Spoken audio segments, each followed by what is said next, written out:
ನಗರದ ಜಿಲ್ಲಾಧಿಕಾರಿ ಕಚೇರಿ ಸಭಾಂಗಣದಲ್ಲಿ ಎಸ್ಎಸ್ಎಲ್ಸಿ ಹಾಗೂ ಪಿಯುಸಿ ಪರೀಕ್ಷೆ ಸಿದ್ಧತೆ ಕುರಿತು ನಡೆದ ಪತ್ರಿಕಾಗೋಷ್ಠಿಯಲ್ಲಿ ಜಿಲ್ಲಾಧಿಕಾರಿ ಶಿಲ್ಪನಾಗ್ರವರು ಮಾತನಾಡಿ ಮಾಹಿತಿ ನೀಡಿದರು.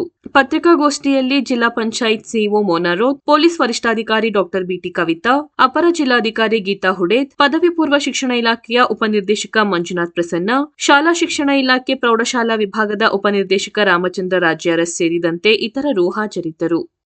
ಚಾಮರಾಜನಗರ ಜಿಲ್ಲೆಯಲ್ಲಿ 7364 ವಿದ್ಯಾರ್ಥಿಗಳು ಸೆಕೆಂಡ್ ಪಿಯುಸಿ ಎಕ್ಸಾಮ್ ತಗೊಳ್ತಾ ಇದ್ದಾರೆ. ಟೋಟಲ್ ಸೆಕೆಂಡ್ ಪಿಯುಸಿ ಅಂದ್ರೆ ಪದವಿ ಪೂರ್ವ ಕಾಲೇಜುಗಳು ಎಲ್ಲಾ ಸೇರಿಸಿ 60 ಇದೆ. ಅದರಲ್ಲಿ ಪರೀಕ್ಷಾ ಕೇಂದ್ರಗಳಲ್ಲಿ 7 ಸರ್ಕಾರಿ ಪದವಿ ಪೂರ್ವ ಕಾಲೇಜುಗಳು, ಅನುದಾನಿತ ಪದವಿ ಪೂರ್ವ ಕಾಲೇಜು ಪರೀಕ್ಷಾ ಕೇಂದ್ರಗಳು 4 ಇದೆ. ಮತ್ತೆ ಅನುದಾನ ರಹಿತ ಅಂದ್ರೆ ಪ್ರೈವೇಟ್ ಪಿಯು ಕಾಲೇಜಸ್ 6, ಒಟ್ಟು 17 ಸೆಂಟರ್ಸ್ ಇದೆ. ಈ ಬಾರಿ ತುಂಬಾನೇ ಒಂದು ಸ್ಟ್ರಿಕ್ಟ್ ಆಗಿ ಸ್ಟೇಟ್ ನಿಂದ ಮಲ್ಟಿಪಲ್ ಮೀಟಿಂಗ್ಸ್ ಆಗಿದೆ. ಪ್ರತಿಯೊಂದು ಪರೀಕ್ಷಾ ಕೇಂದ್ರಕ್ಕೆ ಕೂಡ ವೆಬ್ ಕಾಸ್ಟಿಂಗ್ ಅಂದ್ರೆ ಅಲ್ಲಿ ಸಿಸಿಟಿವಿ ಕಾರಿಡಾರ್ ಇರ್ಬೋದು, ಪ್ರತಿಯೊಂದು ಕ್ಲಾಸ್ ರೂಮ್ ನಲ್ಲಿ ಎಲ್ಲಿ ವಿದ್ಯಾರ್ಥಿಗಳು ಪರೀಕ್ಷೆ ಬರೀತಾರೆ ಅಲ್ಲಿ ಕೂಡ ಮಾಡಿದ್ದಾರೆ. ಇದರ ಜೊತೆಗೆ ನಾವು ಮುಂಜಾಗ್ರತಾ ಕ್ರಮಗಳಾಗಿ 200 ಮೀಟರ್ ಪ್ರದೇಶನ ನಿಷೇಧ ಪ್ರದೇಶ ಅಂತ ನಾವು ಕೂಡ ಡಿಕ್ಲೇರ್ ಮಾಡಿದೀವಿ, both for SSLC and PUC centres. ಅದರ ಜೊತೆಗೆ ಎಸ್ಎಸ್ಎಲ್ಸಿ ವಿದ್ಯಾರ್ಥಿಗಳು ಎಸ್ಎಸ್ಎಲ್ಸಿ ಪರೀಕ್ಷೆ 2024-25, 21/3/2025ರಿಂದ 4/4/2025 ಈ ಪರೀಕ್ಷೆ ನಡೆಯಲಿದೆ.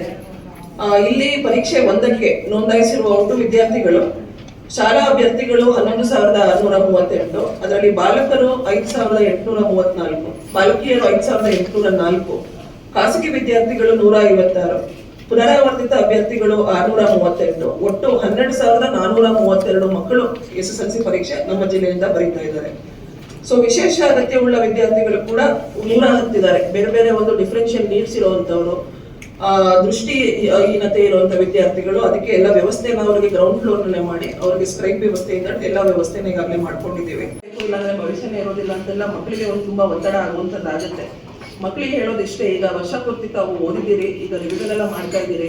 ಸೊ ಪೇರೆಂಟ್ಸ್ ಕೂಡ ಸ್ವಲ್ಪ ಅವ್ರಿಗೆ ಒಂದು ಮಕ್ಕಳಿಗೆ ಸಪೋರ್ಟಿವ್ ಎನ್ವೈರನ್ಮೆಂಟ್ ಕ್ರಿಯೇಟ್ ಮಾಡೋದು ತುಂಬಾ ಒಳ್ಳೇದು. ಖಂಡಿತ ಪರ್ಫಾರ್ಮೆನ್ಸ್ ಚೆನ್ನಾಗಿ ಬರಬೇಕು ಅಂತ ಪ್ರತಿಯೊಬ್ಬರಿಗೂ ಆಸೆ ಇದ್ದೇ ಇರುತ್ತೆ. ನಮಗೆ ಕೂಡ 100% ರಿಸಲ್ಟ್ ಬರಬೇಕು ಅಂತ ಎಲ್ಲ ಪ್ರಾಂಶುಪಾಲರು ಎಲ್ಲರ ಮೇಲೂ ಒತ್ತಡ ಇದ್ರು ಕೂಡ ದಯವಿಟ್ಟು ಯಾವುದೇ ಒಂದು ಒತ್ತಡಕ್ಕೆ ಒಳಗಾಗದೆ ಮನಸ್ಸು ಸ್ವಲ್ಪ ಫ್ರೀಯಾಗಿ ಇಟ್ಕೊಂಡು ಚೆನ್ನಾಗಿ ಒಂದು ಓದಿರ್ತೀರಿ, ಈಗಾಗಲೇ ರಿವಿಷನ್ ಮಾಡಿಕೊಂಡು ಯಾವುದೇ ಒಂದು ಭಯ ಇಲ್ಲದೆ ಎಕ್ಸಾಮ್ನ ಚೆನ್ನಾಗಿ ಬರೀರಿ. ಒಂದು ವೇಳಾಪಟ್ಟಿ ಎಲ್ಲ ಈಗಾಗಲೇ ಕೊಟ್ಟಿದೆ. ನಾವು 10th ಮತ್ತು 12ಗೆ ತುಂಬಾನೇ ಪ್ರಿಪರೇಟರಿ ಎಕ್ಸಾಮ್ಸ್ ಕೂಡ ಮಾಡಿಸಿದ್ದೀವಿ. ಪ್ರತಿಯೊಂದು ಪ್ರಿಪರೇಟರಿ ಎಕ್ಸಾಮ್ನಲ್ಲಿ ಕೂಡ ಏನು ಒಂದು ಫೈನಲ್ ಎಕ್ಸಾಮ್ ಇರುತ್ತೆ ಅದೇ ಮಾದರಿನಲ್ಲಿ ಮಾಡಿ, ಅದನ್ನು ಕೂಡ ಇದೇ ರೀತಿ ಸ್ಟ್ರಿಕ್ಟ್ ಆಗಿ ವಿತ್ ಸಿಸಿಟಿವಿ ಮತ್ತೆ ವಿತ್ ಪ್ರಾಪರ್ ಡಿಲಿಜೆನ್ಸ್ ಮಾಡಿಸಿದ್ದೀವಿ. ಸೊ ವಿದ್ಯಾರ್ಥಿಗಳೆಲ್ಲ ಸಿದ್ಧರಾಗಿದ್ದಾರೆ ಅಂತ ನಾನು ಕೂಡ ನಂಬಿದ್ದೀನಿ.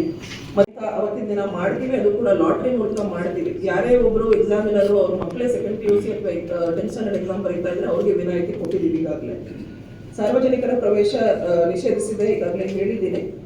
ಗುರುತಿನ ಚೀಟಿಯನ್ನು ಕಡ್ಡಾಯವಾಗಿ ಧರಿಸೋದಕ್ಕೆ ಕೂಡ ಈಗಾಗಲೇ ಸೂಚನೆ ಕೊಟ್ಟಾಗಿದೆ. 3 ಪರೀಕ್ಷೆಗಳನ್ನ ಮಾಡಲಾಗುತ್ತೆ. ಈಗ 1ನೇ ಪರೀಕ್ಷೆ ಈಗ ಮಾಡ್ತಾ ಇದ್ದೀವಿ, ಪರೀಕ್ಷೆ 2 ಎಸ್ಎಸ್ಎಲ್ಸಿ ಮಾಡಲಾಗುತ್ತೆ. ಉತ್ತಮ ಸಾಧನೆ ಯಾವ್ದು ಬರುತ್ತೆ ಅದರ ಫಲಿತಾಂಶ ಘೋಷಣೆ ಮಾಡ್ತೀವಿ.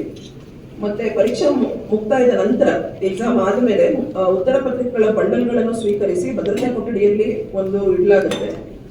ಮಂಡಳಿಯು ಸೂಚಿಸಿರುವ ದಿನಾಂಕ ಮತ್ತೆ ದಿನ ಸೂಚಿತ ಸ್ಥಳಕ್ಕೆ ಪೊಲೀಸ್ ಬೆಂಗಾವಲಿನಲ್ಲಿ ರವಾನಿಸಲಾಗುವುದು. ಇದಕ್ಕೆ ಕೂಡ ಮೈಕ್ರೋ ಪ್ಲಾನಿಂಗ್ ಕೂಡ ಈಗಾಗಲೇ rule planning and micro planning ಮಾಡ್ಕೊಂಡಿದ್ದೇವೆ.